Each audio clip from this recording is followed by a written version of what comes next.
Shalom jemaat yang dikasihi oleh Tuhan. Bagaimana? Apakah kemarin kita sudah membuat komitmen untuk berpuasa? Jika belum, mari terus kita berusaha.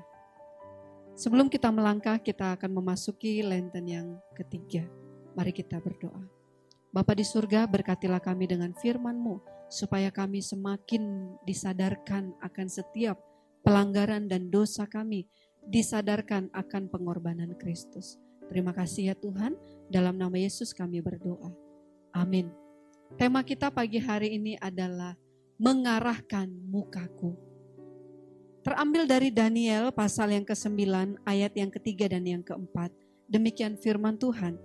Lalu aku mengarahkan mukaku kepada Tuhan Allah untuk berdoa dan bermohon sambil berpuasa dan mengenakan kain kabung serta abu.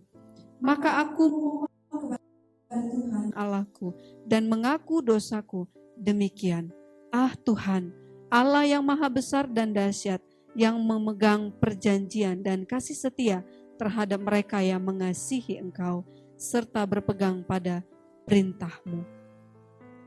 Dalam renungan pagi hari ini, kita belajar dari Daniel.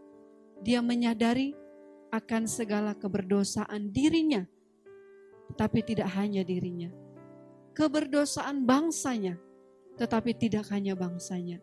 Keberdosaan seluruh umat dia sampaikan kepada Tuhan. Oleh sebab itu dia mengarahkan mukanya. Secara jasmani dia mengarahkan mukanya.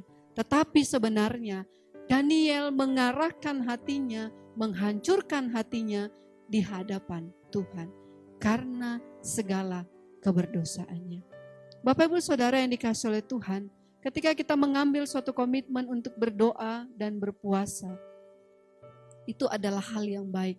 Tetapi apa motivasi kita?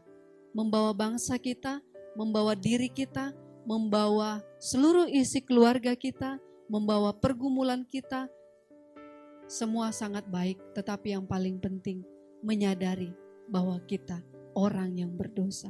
Ketika kita semakin sering ataupun ketika kita sudah belajar untuk terus menaruh hidup kita kepada Tuhan, maka seharusnya pola pikir kita pun semakin baik.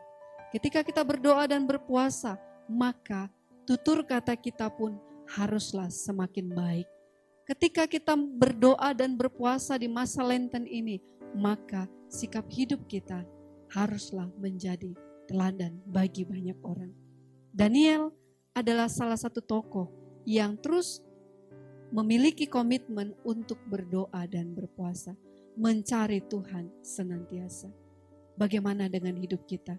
Bagaimana kita mengingat dan bagaimana kita kembali diingatkan masa-masa penderitaan Yesus Kristus? Mari kita mengambil waktu untuk terus diperbaharui. Di masa Lenten ini, kita mensyukuri akan pengorbanan Kristus, tetapi di masa Lenten juga kita memperbaharui sikap hidup kita di hadapan Tuhan. Diberkatilah kita sepanjang hari ini. Shalom, Tuhan Yesus memberkati.